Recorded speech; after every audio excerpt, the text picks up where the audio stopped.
반갑습니다. 차트분석 차트시입니다. 연초 시작되자마자 변동성으로 큰 증시를 위협을 하고 있는데요. 1월 2일 금요일 날 어떤 흐름이 있었는지 자세히 살펴보도록 하겠습니다. 설명을 하기 이전에 2025년도에 분석했던 영상을 먼저 살펴보고 설명을 이어가도록 하겠습니다. 연봉 캔들이 26,000원에서 마감된다고 가정을 했을 때 위쪽으로 10% 올라오게 되면 28,600 정도 구간까지 올라올 수가 있습니다. 캔들을 대입해 보면 이러한 캔들이 나타날 수가 있겠죠. 3년간 상승 흐름이 강하게 있었기 때문에 아래 꼬리를 달지 않고 이렇게 양봉으로 올라간다는 것은 거의 힘들다 이렇게 보면 이러한 캔들이 예상이 되는데요. 상반기에 아래 꼬리를 만드는 흐름이 나타나고 하반기 중간 선거 쪽으로 상승 흐름이 나타나서 이러한 형태가 나오지 않을까 예상이 됩니다. 그러면 다음 연도에서 이러한 하락 흐름이 일어났을 때 밑에서 반드시 매수를 해야 되겠습니다. 맞습니다. 현재 상승 파동에 고점이 나왔다고 가정하고 피보나치 조정 비율을 적용을 하게 되면 첫 번째 조정 비율은 23.6% 자리가 있는 23,000 부근이 되겠습니다. 첫 번째 조정 비율이 있는 23,000 이 부근은 9월달, 10월달 인여직으로 상승시켰던 그 첫 번째 지점 자리가 되는 것이죠. 그렇기 때문에 기술적으로 조정 흐름이 일어난다면 이 부분까지는 충분히 내려올 수 있다 이렇게 판단을 할 수가 있습니다. 현재는 이평선 5월선을 기준으로 해서 지지를 받으면서 계속해서 상승 추세를 이어가고 있는데요. 전체 상승 추세 상단까지 위치를 하면서 힘들어하는 음봉이 발생을 하고 있고 2026년도에 5월선이 무너지는 흐름이 나타나게 된다면 단기적으로 큰 하락 흐름이 나타나면서 이 부분까지는 충분히 올 수 있다 이렇게 볼 수가 있는 것이죠. 현재 보이는 것은 월봉 차트가 되겠습니다. 앞에 분석 영상대로 월봉 차트가 5월선을 지키지 못하고 음봉으로 전환된 상태입니다. 연봉 차트를 봤을 때 윗꼬리가 달리고 음봉으로 전환이 되었죠. 월봉 차트가 고점을 형성하고 5월선을 이탈했기 때문에 아래쪽에 있는 20월선이 있는 지역까지 열려있다 이렇게 볼 수가 있습니다. 결론적으로 보게 되면 결국 차트대로 움직인다라는 것이죠.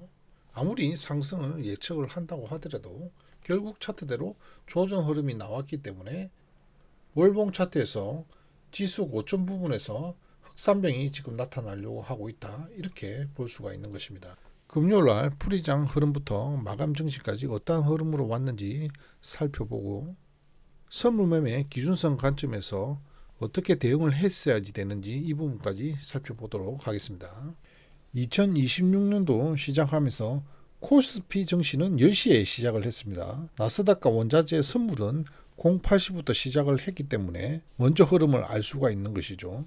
나스닥과 원자재 시장이 먼저 기준선 정배열을 만들었기 때문에 코스피가 상승할 확률이 높았다는 것입니다. 그리고 10시경 코스피가 열리면서 삼성전자와 하이닉스를 필두로 해서 큰 급등 흐름이 발생을 하게 됩니다. 삼성전자와 하이닉스가 HBM 분기 현상이 일어나면서 나스닥 반도체에 영향을 주고 나스닥이 지속해서 상승 흐름을 이어갈 수가 있었습니다. 이 부분이 원자재로 영향을 주면서 금과 은 또한 강한 상승 흐름이 이어졌죠. 나스닥 60분봉 차트를 보게 되면 2025년도 마감 직전에 단기적인 하락 흐름이 있었습니다. 기준선에 저항을 맞고 계속해서 하락 흐름이 있었죠. 하지만 2026년도 시작을 하면서 앞에서 급락 흐름이 있었기 때문에 기준선이 낮아져 있는 상태에서 캔들이 위쪽으로 올라탔기 때문에 단기적인 상승 흐름이 일어날 가능성이 높았던 것이죠. 원자재 주도주 같은 경우는 강한 흐름이 있었기 때문에 추세적인 하락이 일어나지 않고 횡보 흐름이 일어났죠. 시작하자마자 은 또한 기준선을 올라타려고 하는 흐름이 나타났기 때문에 저도 이 부분에서 매수로 진입을 합니다.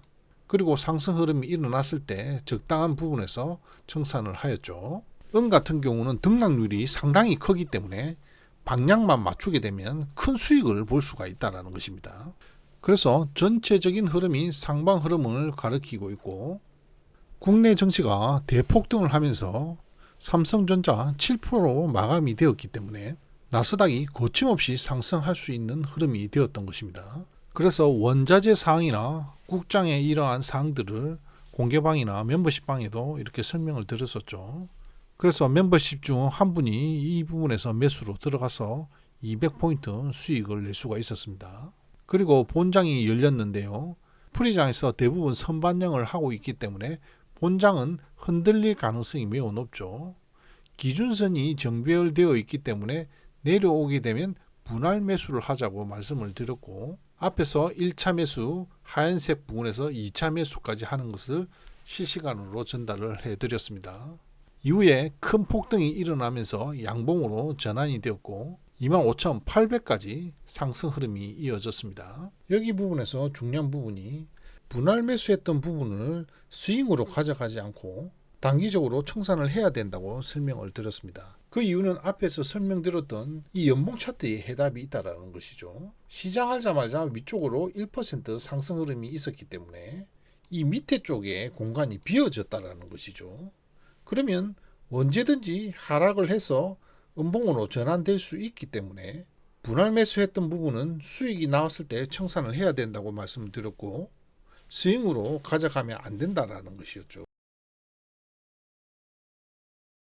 다음은 이 폭락했던 이 부분을 살펴보도록 하겠습니다. 시작하자마자 강한 상승 흐름이 있었습니다. 그래서 기준선도 정배열을 만들고 하락 흐름에 변곡이 생길 수 있는 흐름이었죠. 그러면 이렇게 상승 흐름이 나왔기 때문에 기준선의 흐름도 이런 식으로 위로 우상향해야지 된다는 것입니다. 위쪽에서 마감이 되었으면 노란색 선이 이런 식으로 올라와서 이후에 캔들 흐름이 위쪽으로 올라타면서 위에서 작은 상승 추세를 이어갈 수가 있는 부분이 되었겠죠.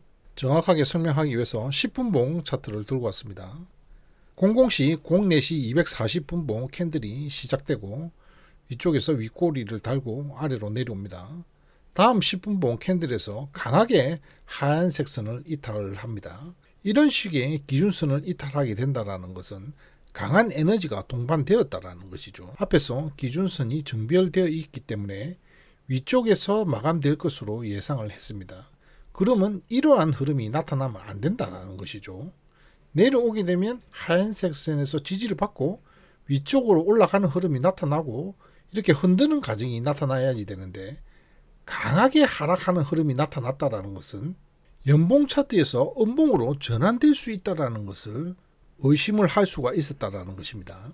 두 번째는 풀이장부터 큰 상승 흐름을 만들어낸 주도주가 반도체였습니다. 그러면 반도체 SOXL이 어디까지 상승할 수 있는지 흐름을 보게 되면 지수가 왜 이러한 흐름을 가져가는지를 이해를 할 수가 있다는 것이죠.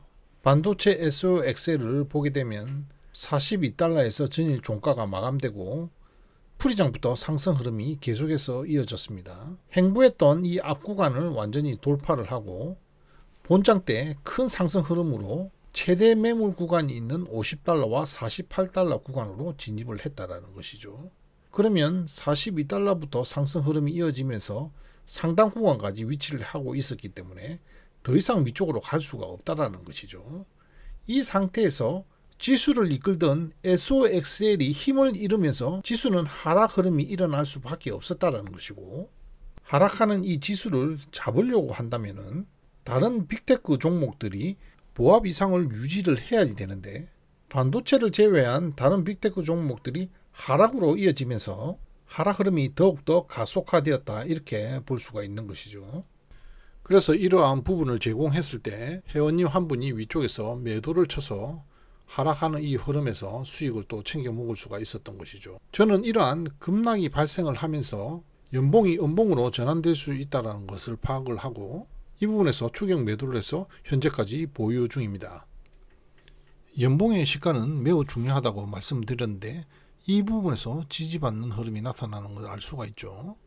그리고 이 부분이 완전히 뚫렸을 때 캔들이 완전히 힘을 잃는 것을 알 수가 있고 반등을 했을 때 위쪽에 있는 시가 부분에서 저항을 받는다는 것을 알 수가 있습니다. 지금까지 금요일 날 있었던 상승분과 하락 부분에 대해서 설명을 하였습니다. 여기서 중요한 것은 상승을 할 것이다, 하락을 할 것이다 이러한 감으로 매매를 하는 것이 아니라 기준선 위쪽으로 올라오게 되면 매수 방향을 보고 기준선을 이탈하게 되면 매도 방향을 보는 이러한 구조적인 매매를 해야 된다는 것이죠.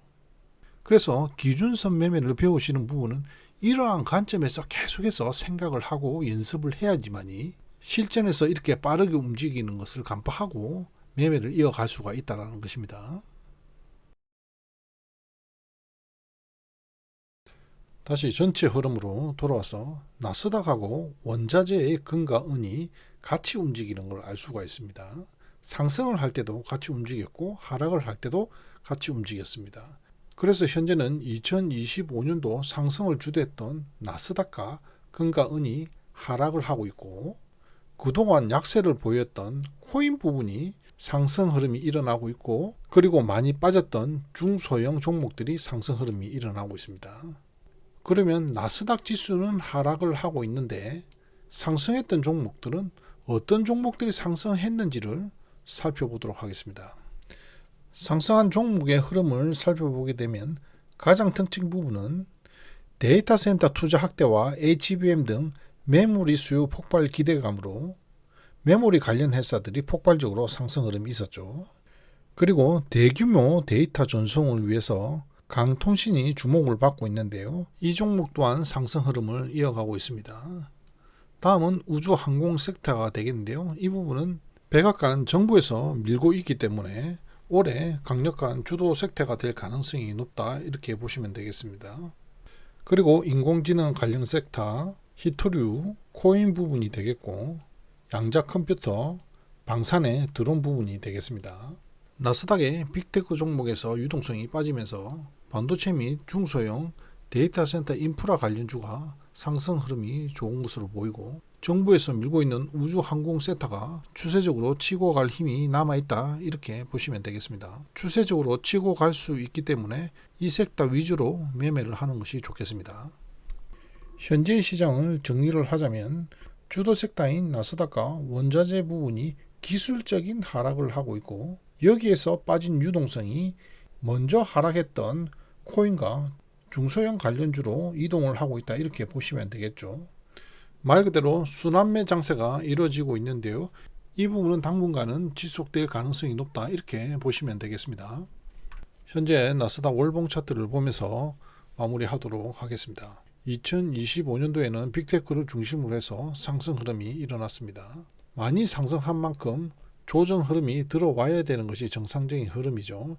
그래서 빅테크 종목이 조정 흐름이 들어오고 있다, 이렇게 보시면 되겠고, 그에서 빠진 유동성이 중소형주와 코인 쪽으로 들어가고 있다, 이렇게 보시면 되겠고, 이러한 흐름이 당분간 계속될 가능성이 높다라는 것입니다. 현재 이 흐름은 기술적 흐름으로 하락하고 있는 것이지 악재가 동반된 것이 아니기 때문에 큰 폭락으로 이어지지는 않을 것이고, 하락을 한데도 아주 지저분한 흐름으로 하락할 가능성이 높다, 이렇게 보시면 되겠죠.